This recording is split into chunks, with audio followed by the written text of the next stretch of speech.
Hello friends, मैं हूं रोहित और आज फिर आप सभी का स्वागत करता हूं अपने यूट्यूब चैनल पे। आज हम बड़ा ही इम्पोर्टेंट चैप्टर पढ़ेंगे।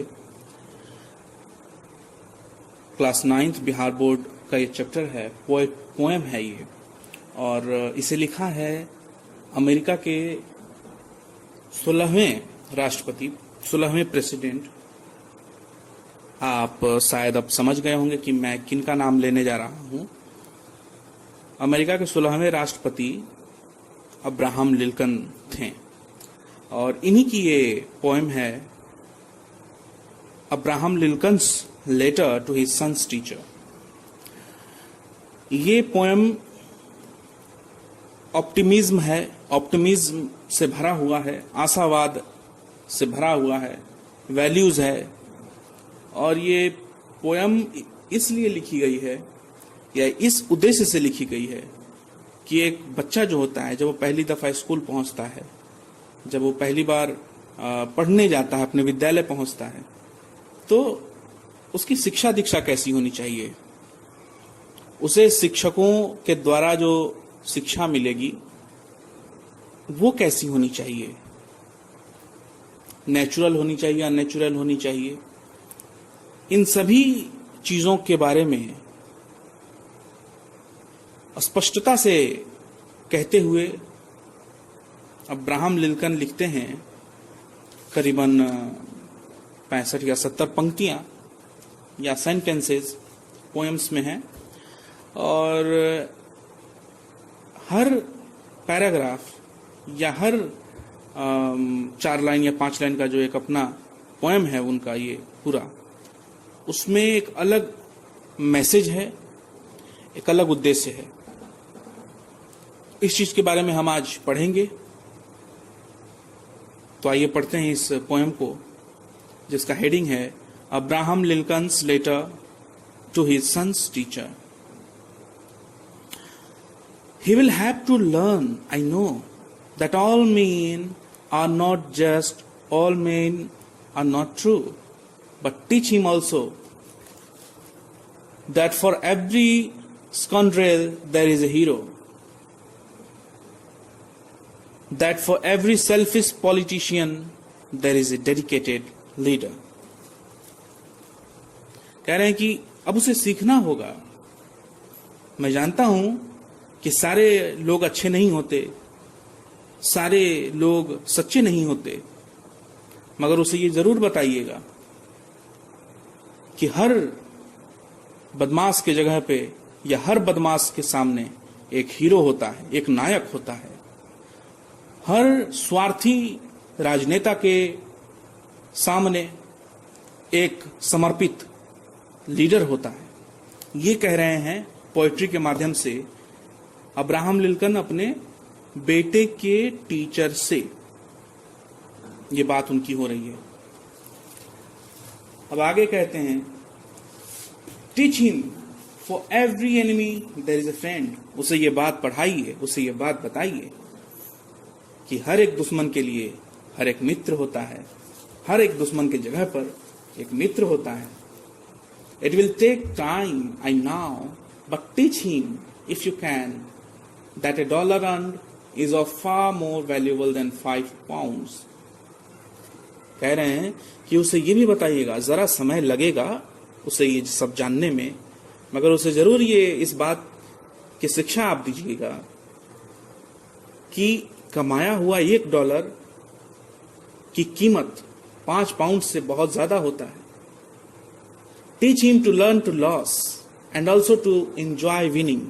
उसे ये बताइए, उसे ये समझाइए, उसे ये पढ़ाइएगा कि हमें पराजय से शिक्षा लेनी चाहिए, हमें अपनी हार से शिक्षा लेनी चाहिए। Teach him to learn to loss, है ना, and also to enjoy winning. और जब हम विजय हो, जब हमारी विजय हो या हम जब विजेता बने, तो उस बात का आनंद भी हमें लेना चाहिए। Steer him away from envy. कहते हैं कि उन्हें इस बात का मार्गदर्शन दिखाइएगा कि हमें ईर्ष्या से बचना चाहिए, हमें ईर्ष्या नहीं करनी चाहिए किसी के साथ। If you can teach him the secret of quite laughter, और उसे ये भी बताइएगा कि हल्की मुस्कान, हल्की सी हंसी, एक प्यारी सी मनोहर हंसी कितनी जरूरी चीज होती है और उसमें क्या रहस्य होते हैं। Let him learn only the bullies are the easiest to lick. कह रहे हैं कि उसे आप अभी ही बता दीजिएगा कि जो बदमाश होते हैं वो बहुत जल्दी,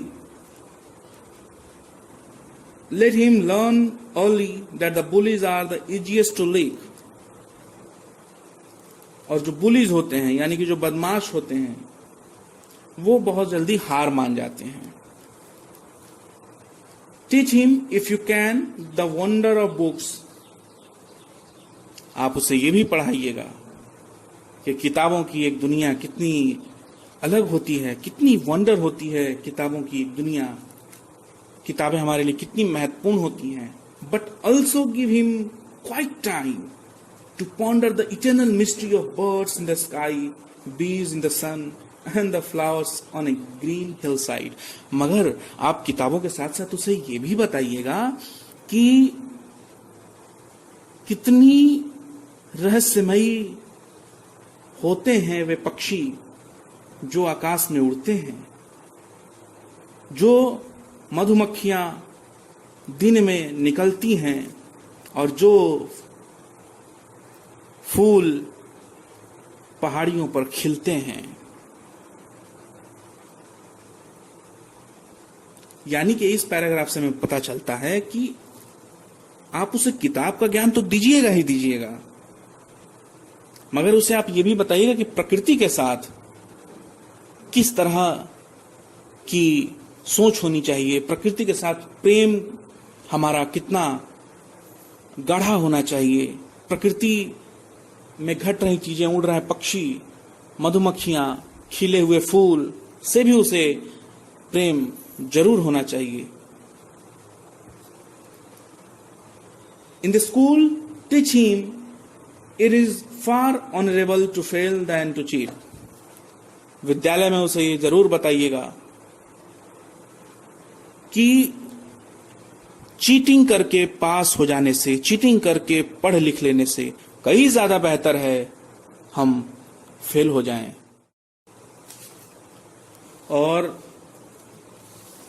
आगे की कविता है, teach him to have faith in his own ideas even if everyone tells him they are wrong. और उसे ये बताइएगा सर, उसे ये समझाइएगा सर कि उसे अपने आइडियाज पर बिलीव हो, उसे अपने आइडियाज पर, उसे अपनी सोच पर, उसे अपने विचार पर एक फेथ हो, एक विश्वास हो, है ना। भले ही लोग उसे गलत कहें। Teach him to be gentle with gentle people and tough with the tough. उसे ये भी पढ़ाइएगा कि नेक इंसानों के साथ नेक बने और टफ इंसानों के साथ टफ बने।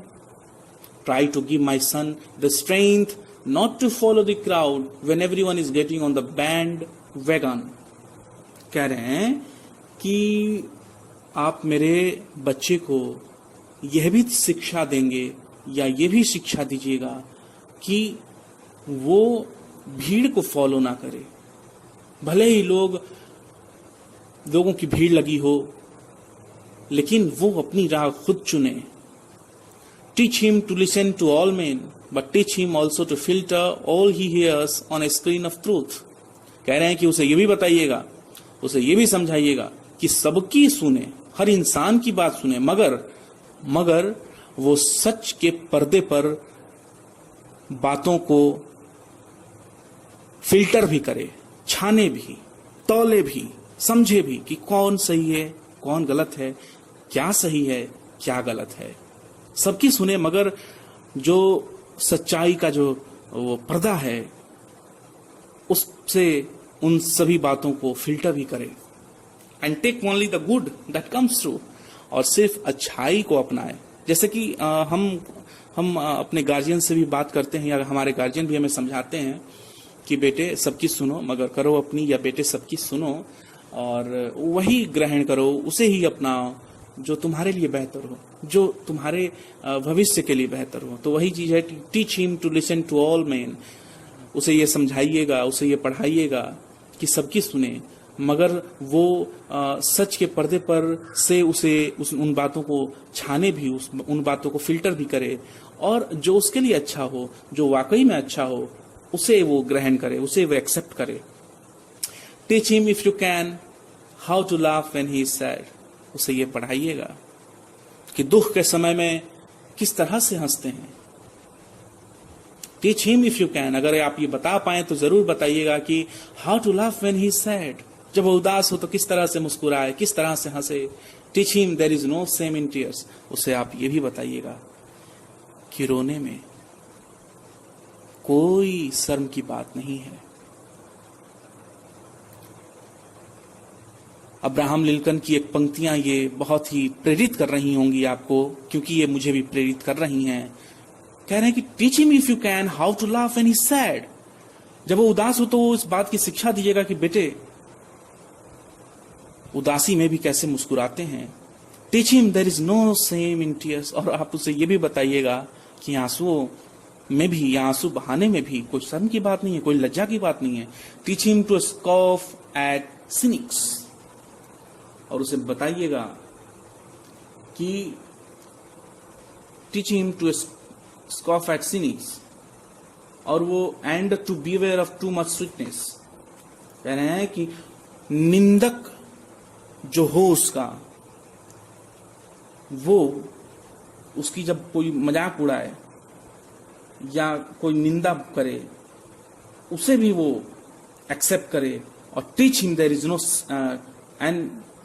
And beware too much of sweetness. और बहुत ज्यादा स्वीटनेस का यहाँ अर्थ मेरे ख्याल से ये हो जाना चाहिए कि बहुत ज्यादा प्रशंसा से भी बचे और निंदा भी सहने की क्षमता उसके अंदर हो।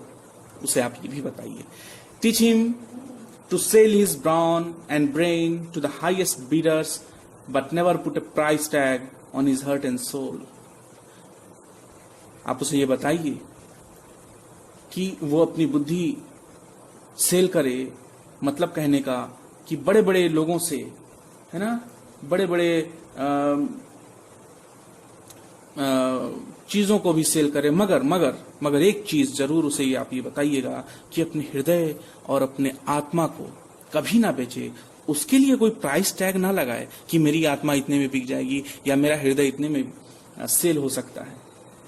मतलब कि आत्मा और और हर्ट को बचाए रखे। यानी कि इन 4 पंक्तियों का अर्थ यही है कि हर चीज का व्यापार करे या उसे बेचे, मगर अपना जमीर कायम रखे, है ना, या अपनी सेल्फ रेस्पेक्ट को बचाए रखे। Teach him to close his ears to a howling mob. और आप उसे ये भी समझाएं कि वो अपने कानों को बंद रखे। And to stand and fight if he thinks he is right. और अगर उसे लगता है कि वो सही है किसी बात को लेकर, तो वो खड़ा भी हो और फाइट भी करे अपने लिए। Treat him gently but do not cuddle him. कह रहे हैं कि उसे बड़े जेंटली, उसे बड़े नाजुक से, उसे बड़े प्रेम से, उसे बड़े सहूलियत के साथ पढ़ाइएगा या उसके साथ पेश आइएगा। But do not cuddle him, मगर उसे एकदम गले भी मत लगा लीजिएगा, है ना। Because only the test of fire makes fine steel. क्योंकि जब अग्नि से किसी वस्तु का परीक्षण होता है, तभी वो जाके फाइन स्टील यानी कि बढ़िया धातु बन पाता है। जब कोई स्टील हो या जब कोई वस्तु हो, जब अग्नि से गुजरेगा, आग की भट्टी से गुजरेगा, तभी जाकर वो अच्छा या बेहतर या मजबूत धातु भी बन सकेगा। Let him have the courage to be impatience. और उसे मतलब इम्पेशेंस भी हो, मतलब एक उत्सुकता बनी रहे उसके अंदर। Let him have the patience to be brave. और मजबूत बनने के लिए एक धैर्य भी हो उसके अंदर, एक उत्सुकता भी हो और एक धैर्य भी हो। Teach him always to have some lying faith in himself. कह रहे हैं कि उसमें आप उससे ये भी बताइएगा कि अपने ऊपर परम आस्था कैसे होनी चाहिए, अपने ऊपर किस तरह से अडिग विश्वास होना चाहिए, because then he will have some lying faith in mankind. और वो जब अपने ऊपर एक अडिग आस्था, एक परम आस्था, एक श्रद्धा अपने ऊपर रखेगा, तभी जाकर वो पूरे मानव जाति के ऊपर भी विश्वास कर पाएगा। This is a big order but see what you can do, he is such a fine fellow my son. कह रहे हैं कि ये बहुत बड़ा आदेश है आपके लिए, मगर एक चीज मैं आपको बताऊं कि जो मेरा बेटा है वो बहुत अच्छा इंसान भी है, बहुत अच्छा इंसान है। इस चैप्टर से हमें ये सीखने को मिलता है कि एक शिक्षा जो होती है वो कैसी होनी चाहिए, एक शिक्षक कैसे होना चाहिए, किन किन बिंदुओं पर एक शिक्षक को अपने छात्र से या छात्रा से बात करनी चाहिए। किताबों के बीच ही न रखकर उसे पहाड़ी पर खिले हुए फूल, उसे आसमान में उड़ते हुए पक्षी, उसे जमीन पर या हवा में उड़ते हुए मधुमक्खी, यानी कि कुल मिलाजुलाकर प्रकृति से भी प्रेम होना चाहिए। उसे अपने आप पर विश्वास होना चाहिए और वो जेंटल भी बने, जेंटल लोगों के साथ, टफ बने, टफ लोगों के साथ। वो सब कुछ बेचे, सब कुछ व्यापार करे, मगर अपनी आत्मा, अपना जमीर, अपनी सेल्फ रिस्पेक्ट को बचाए रखे, उस पर कोई प्राइस टैग ना हो। इस तरह की बात Abraham Lincoln's letter to his son's teacher की पोयम में हमने जाना। बहुत सारी चीजें जानी और बहुत सारी चीजें आगे जानेंगे भी अगले वीडियो में किसी और चैप्टर के साथ। फिलहाल आप खुद से रिसर्च कीजिए अब्राहम लिंकन के बारे में, और इस चैप्टर में दिए गए कुछ क्वेश्चंस आंसर्स हैं उसे भी खुद बनाइए। मैं डिस्क्रिप्शन में इस पोएम को भी लिख दूंगा, आप उसे डिस्क्रिप्शन में भी पूरी पोएट्री पढ़ सकते हैं। कमेंट में एक चीज जरूर मुझे बताइएगा, मुझे इंतजार रहेगा।